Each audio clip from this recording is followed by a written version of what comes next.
those memories are still with us, and we all know it. Today's a little bit about looking at the future.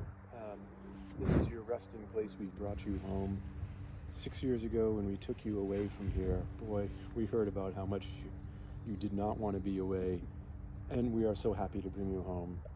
And here it is. The future is here in the sense that we get to come here and know that this is where you are and be flooded with all those wonderful memories that you've given us, including the gift of life itself.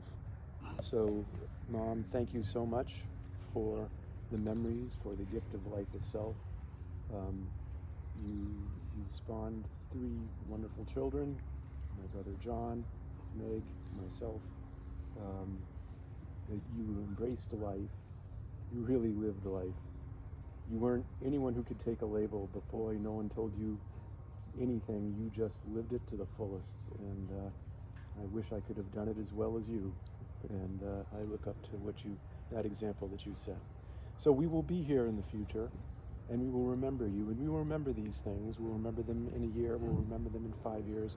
We will come here and remember them in 20 years. Today is about looking at you and the future, and here you are among your friends in the place that you called home, and that makes me happy. Blaming God. Mother, you filming? Mother. Your mom is not mother. I remember when Dad had the vases, he gave them back to you. Jesus. I remember when Meg was skimming off your purse back in 1986. I remember when your jewelry was stolen and I was looking for it. Jesus. Please forgive us all for our mistakes.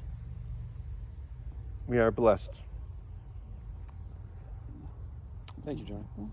Great. Eleanor, Renita, do you want to say anything? Mm. No? Eleanor? Just it is a good time to think about forgiveness, and so everybody has things and interactions that they wish they could do differently and wish they could take back.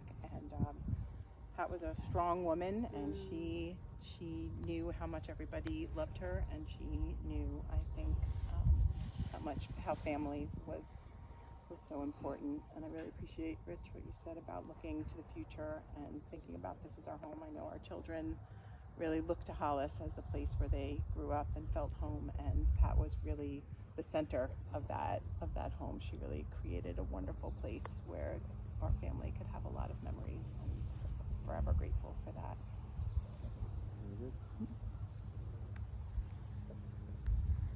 Did you want to say anything? No, I don't want to say for now. She didn't really know her. Okay. Yeah, I met just a couple of times, but I know she's a good woman. Yeah, I met her. I miss her. It's hard for me.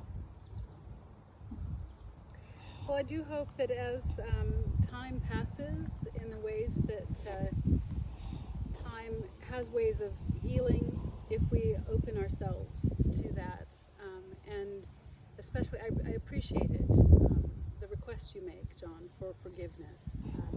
That's important. Sometimes we forget to ask forgiveness.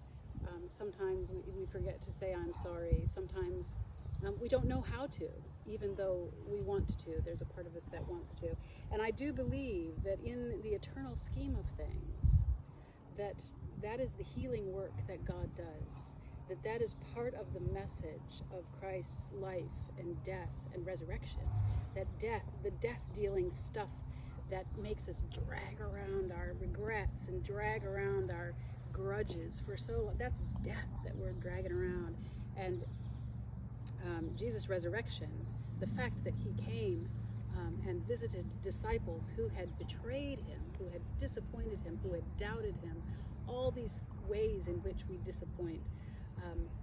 God in the flesh came back to those who had so disappointed him and said, "Do not be afraid. I am with you, and I am with you. I